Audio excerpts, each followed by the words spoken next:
ఇప్పుడు నేను 360 రోజులు ఇదే పనిలో ఉన్నా. నాకు చిన్నగా ఏదైనా మేకు కూర్చింది అనుకో, రోడ్డు మీద పోతుంటే నేను వారం రోజుల దాకా ఎవరికి ఉపదేశం ఇచ్చుడు బంద్ అవుతుంది. మరి ఏది కరెక్ట్? వేసుకోవడం కరెక్టా, అందరికి ఉపదేశం ఇవ్వడం కరెక్టా? వేసుకోవాలి. పాద రక్షలు అంటే పాదాలను రక్షించేటట్టే ఉండాలి. పాదాలు తీసి ఆడపిల్లలు ఎత్తెత్తి చెప్పు దగ్గర కింద వాడి కాలు బెంగిలి అట్లా కాదు. ఒకప్పుడు చెక్కలతో చేసుకున్న పాదుకలు ఇవ్వమన్నారు. పాదుక వల్ల నీ యొక్క రోజు చేసే జపతపము భూమిలోకి తొందరగా గుంజుకుంటుంది అనమాట. సో అందుకే నువ్వేం చేయాలి? పాదుకలు వేసుకునే ఉండాలి. ఇప్పుడు చెట్టు నుంచి పాదుకలు తయారైంది, మరి చెట్టు నుంచే రబ్బర్ తయారైంది. ఇప్పుడు రబ్బర్ వేసుకోవడం కరెక్టా, పాదుకలు వేసుకోవడం కరెక్టా? చెప్పండి.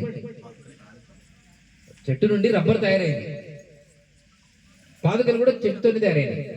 ఇప్పుడు ఈ కాలానుగుణంగా ఏది వేసుకోవడం కరెక్ట్? రబ్బర్ వేసుకోవడం. రబ్బర్ చెప్పులు వేసుకోవడం కరెక్ట్.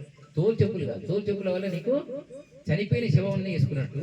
రెండోది, అది కుక్క తొందరగా పిక్కపోవడానికి అది పనికి వస్తుంది. రెండోది, అది ఎక్కడ దొక్కినా దాన్ని నువ్వు అశుద్ధంగా భావించాలి. రబ్బర్ అనేది చెట్ల ద్వారా వచ్చింది. నువ్వు కర్రలు పెట్టి అన్నం వండుకుంటున్నావుగా, మరి కర్రలతో తయారైనటువంటి చెప్పులు వేసుకుంటే నష్టమే. శివమాల దీక్ష నారాయణ గడ్డి నుంచి యాత్ర పోతున్నారు. నేను సడన్గా ఆగిన. ఏడిపోతున్నట్టే మేము శ్రీశైలం దాకా పాదయాత్ర చేస్తాం. అరే పాద చేసే టైంలో ఒక ఆయన ఆకు చుట్టుకున్నాడు, ఒక ఆయన జాలి చుట్టుకున్నాడు, సుధుల ధర.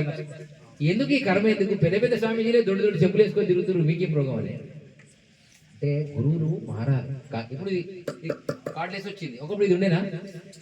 ఈ మైక్ ఉండే, ఇది కూడా లేకుండే. ఒకప్పుడు డైరెక్ట్ గా ఏ రామయ్య అని తిరుగుతూ మనం బయకాడ అట్లుండే. అప్పుడు గట్టిగా అరుస్తుండే. ఇప్పుడు గట్టిగా తగ్గిపోయింది. ఈ మైక్ నుంచి ఈ మైక్ వచ్చింది, ఈ మైక్ కూడా పోయింది. ఇప్పుడు ఈ మైక్ వచ్చింది స్టైల్ గా. ఇప్పుడు ఈ మైక్ కూడా పోయింది, చిన్న కాలర్ మైక్ వచ్చింది, ఇక్కడ నుంచి మాట్లాడితే వెళ్ళిపోతుంది. అంటే కాలానుగుణంగా మారాలా వద్దా? శివతత్వమైన ఏతత్వమైన మారాలి. అంటే ఈ 45 రోజులలో మీరు ట్రైనింగ్ లో ఉన్నారు కాబట్టి మీరు వేసుకోకూడదు.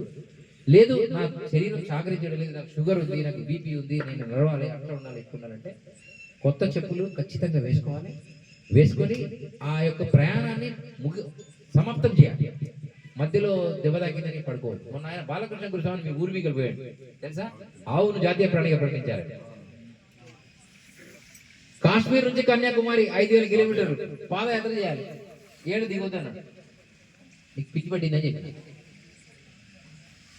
ఆ మధ్యలో నడిచే టైము ఎవరు చూస్తున్నారు? అప్పుడు నీ తత్వంలో ఆవు జాతీయ ప్రాణిగా ప్రకటించాలని ఉంది, మంచిదే. కానీ ఆ రోడ్డు మీద ఊడికే నడుచుకుంటూ పోతే ఏం లాభం?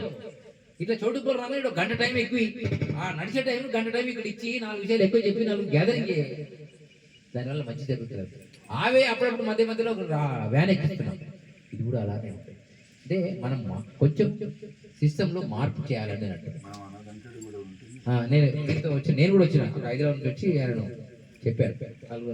నేనేమంటున్నా, కాలానుగుణంగా మీరు మార్పులు తీసుకురావాలి. ఇకపోతే మీరు ఈ శాకాహారమే తినాలన్నా అంటే వీరబ్రహ్మేంద్ర స్వామి చెప్పే తత్వం చెప్తున్నా. స్నానమందు లేదు, పానమందు లేదు,